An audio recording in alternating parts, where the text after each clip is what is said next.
good afternoon, whatever it is, wherever you are. My name is Paul. I'm also called Knickknack. I'm the brains behind Knickknack's Daily Teaser, a quiz, and behind Knickknack's Old Peculiar, the blog that the quiz is on, and behind the occasional TV and movie review. In other words, if I see a show I think you'd be interested in, or I see a film that I think you'd want to hear my opinion of, I will give it to you. I will write that review on Knickknack's Old Peculiar, and then I'll do the video equivalent here on YouTube, on my YouTube channel at Mr. Cuddy2977. Please, if you're watching this on YouTube and you like what you see, feel free to hit subscribe, feel free to give me a big thumbs up like, and feel free, if you're feeling really generous, to hit the tip jar up there. I need cash, and don't we always? Moving rapidly along, tonight is Monday the 2nd of December. I'm recording this on that given date. Last night was Sunday the 1st. Last night I saw a movie called Breaking Glass. It's something I've been meaning to watch for years. It stars Hazel O'Connor and Phil Daniels, and it's quite something to watch. This review is what I thought.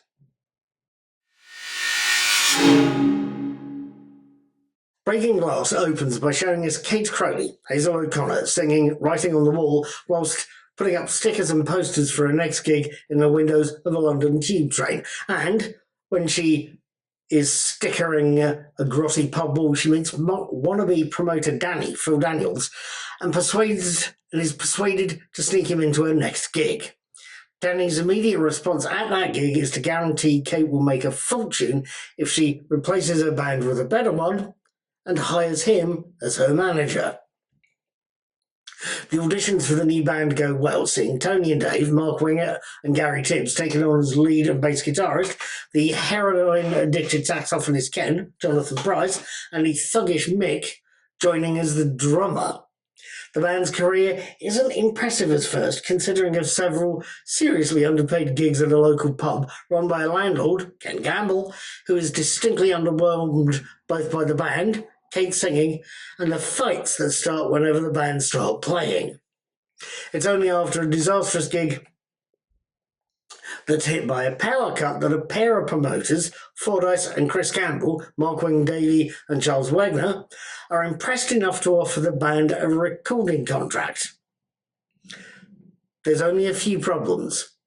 The publishing contract the band has had to sign is, as Danny puts it himself, feudal. The promoters from Overlord Records seriously want Danny out of the way. And the Rock Against 1984 benefit gig that the record company wants the band to play doesn't go as well as expected, as a young man is stabbed to death in front of Kate as the anti-racism activists and neo-Nazi skinheads riot, all as the result of one of the band's more provocative numbers. It's only after this seriously Altamont-like moment that the band's increasing success, it's only after all this that Kate finds things starting to go wrong. Part 2, thoughts. Right, so having watched this film, what did I make of Breaking Glass, and why did I want to watch, let's face it, a 44-year-old movie? Why I wanted to watch Breaking Glass is a simple thing to answer. I'd grown up in the late 70s and early 80s, so I can remember hearing songs from the film being played on the radio. Give Me an Inch was a rather enjoyable piece. Will You, An Eighth Day in particular, all came across. Willie, like I say, one of the best love songs ever written, and you know that moment in a relationship, that first moment in a relationship, you're over their place, you're having tea, cake, glass of wine, what have you, and you know that at some point you're either going home or you're staying the night. You just don't know which one's going to happen yet. It's one or the other. Will You is that moment. It's absolutely one of the best love songs ever written, even if that's not quite what Hazel O'Connor had in mind. Eighth Day, by contrast, is a machine revolutionary apocalyptic delight for any single 12-year-old science fiction fan. Hello. Especially one that hadn't actually heard of Asimov's Frankenstein complex. Go look it up. So hearing the two songs back in the 80s, and more recently on the album soundtrack when I got it from iTunes, was quite something. It is a brilliantly written set of songs. But seeing the two O'Connor penned tunes in their place in the film, seeing Will You highlighted at various points in Danny and Kate's messy relationship, seeing Eighth Day as the climax of the film and as a metaphor for Kate's eventual breakdown, a metaphor with a lighting rig that spells out, quite literally spells out the word help. Seeing all this was something I wanted to do, as I had heard the music but had never seen the film until last night. Was it worth the wait?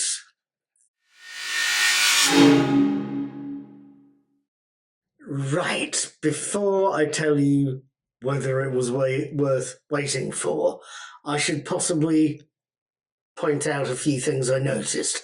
Obviously, the lighting rig with the word help in bright red letters telling us of Kate's breakdown. That's one thing. But breaking glass is also a thing with a lot of other bits and bobs going on. For one thing, I don't remember Hazel O'Connor having a long musical career, or at least not one I paid attention to. But the songs she wrote for this film are worth listening to and fit in very well with the post-punk equivalent of A Star Is Born that Breaking Glass is. What you get musically fits the story being told and stand as songs in their own right. The story is one that's very well told, I think, and it's possibly one that influenced others. I'm thinking of The Commitments in particular. It's got that kind of, or the latter has that kind of grungy feel that Breaking Glass does. Does it reflect the times it's set and made in? I honestly couldn't tell you, although I remember the tube trains you see at the start of the end of the film. I remember taking the odd family trip or the odd family day out in those tubes. And I do know that Rock Against Racism, the activist campaign, the organisers of the fictional Rock Against 1984 demo are modelled on, it still has a legacy. It's still got successor organisations trying to fight the good fight and squelch racism, and it's rather something I gather they're finding hard to do, because there are also groups that are descended from the neo-Nazi skinheads that Kate and company find cause problems. Their descendants, groups like the English Defence League and Britain First, are still causing the same kind of troubles that the National Front did back in the day. I can still see National Front, or still remember seeing National Front graffiti around Brentwood. There's an A12 cutting that goes near my family home in Pilgrim's Hatch that used to have an F scrawled on several of the concrete panels there. So yes, the film is very much a product of and reflection of its time, and I think still relevant today. There's possibly a few other things I could mention here. In fact, should maybe mention here. Quite simply, it's... It's the faces. Yeah. And I realise that makes me sound odd saying that. The faces. It's 21:30. Thank you, Ripper 2. But what I mean here is simply this, that there is a lot of British actors and musicians in Breaking Glass that I recognise. and other people will recognise some of the other faces cropping up as well.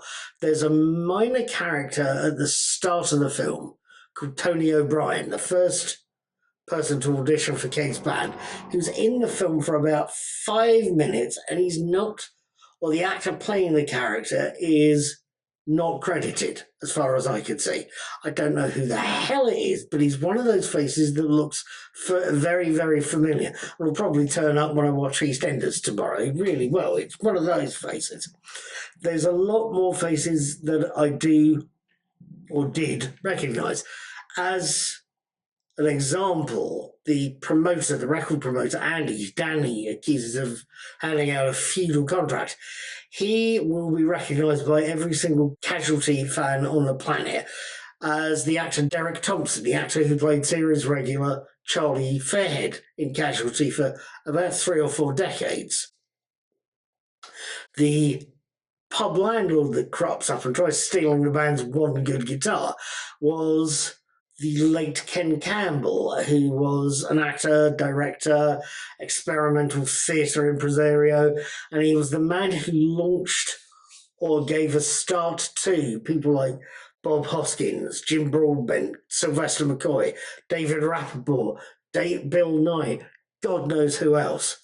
And while we're talking about Jim Broadbent, actually, he makes an appearance in the film too for a couple of minutes as an especially snotty, striking station porter. Gary Tibbs, who's the actor musician who played Dave the bassist, is probably going to be best remembered by Adam and the Ants fans as a member of the second generation of the Ants. Fordyce, the promoter Danny Blackmails, is played by none other than Mark Wing Davey. Who else? Who Hitchhiker's fan, one in particular, Debbie, I'm watching you, will remember as Zaphod Beeblebrox, no less. He was the original radio and TV version of the character. If you read the credits, you will notice that one of the producers, believe it or not, was the late Dodi Fayed, the late lover of Princess Diana and the lover who died with her in that Paris car crash. He's one of the people that put up the money for Breaking Glass. As it seems, did his late father, who's an uncredited producer of the film. The fact that amidst all of this, Tony bloody Visconti, the producer, was the film's musical director. The fact that Jonathan Ross, Boy George and Rat Scabies are all in there somewhere as uncredited extras, that is quite literally almost incidental. I could go on, I really could, but also equally just as really shouldn't. I should be closing this piece, but want to offer a couple of last thoughts. Did you know that there's at least 2 versions of Breaking Glass doing the rounds? There's the original UK cut, which is the one I saw last night, and the one that ends with Phil Daniels, visiting Kate in a psychiatric hospital.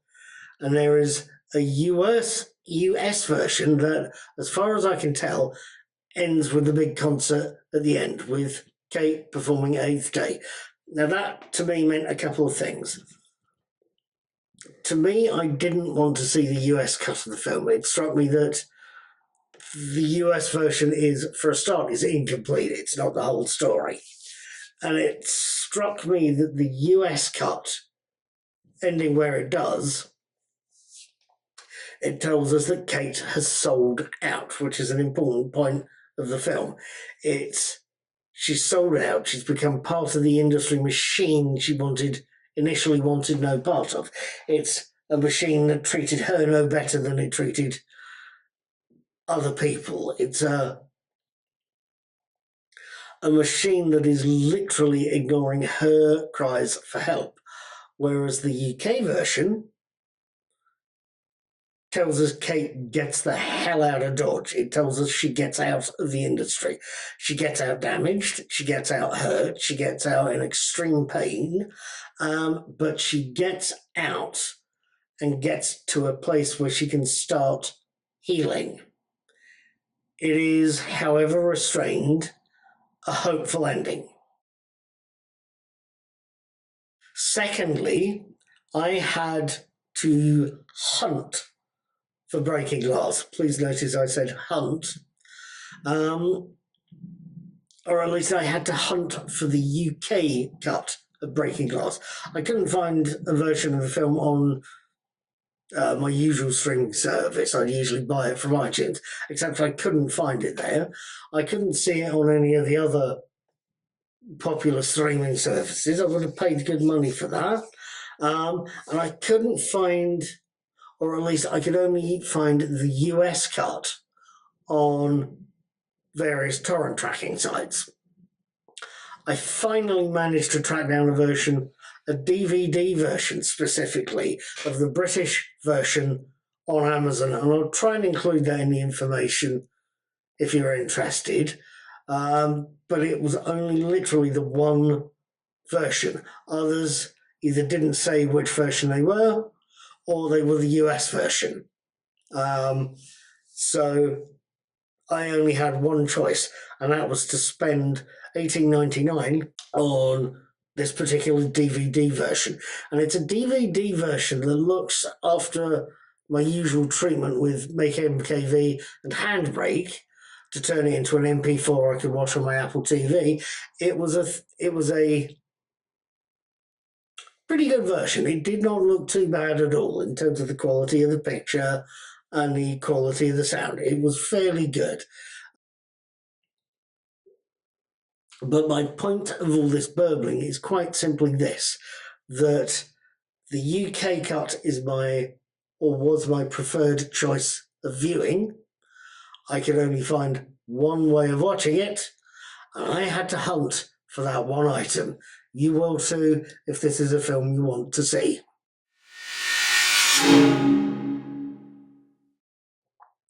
So, finally, was it worth waiting all this time to see a 40-something film? Did it pay dividends? Did that pay off? Was this film, was Breaking Glass worth my time? Was or is 1 hour and 40 minutes worth of Breaking Glass a good film? Yes. Got no reservations there. I pressed the play button on a remote control last night, concerned I'd get bored and turn off after about 10 minutes or so, as I have with some other films. I don't think I need to have worried. Breaking Glass is a riveting piece of work, and given the music industry's reputation for treating creative talents iffily, I think it's well worth my time and well worth your time. And given the substance-related deaths of people like Amy Winehouse and possibly One Direction's Liam Payne, I think it's still a very relevant way to spend an evening. I'm giving it 4 stars on my scale of stars, and I suggest that you see this film too. Just be very aware that if you want the real cut, the British cut, you're going to have to hunt for it. I'll see you the next time I see a movie. Please like and subscribe. Please fill the tip jar if you think I've made your evening. Have a very good day. Take care.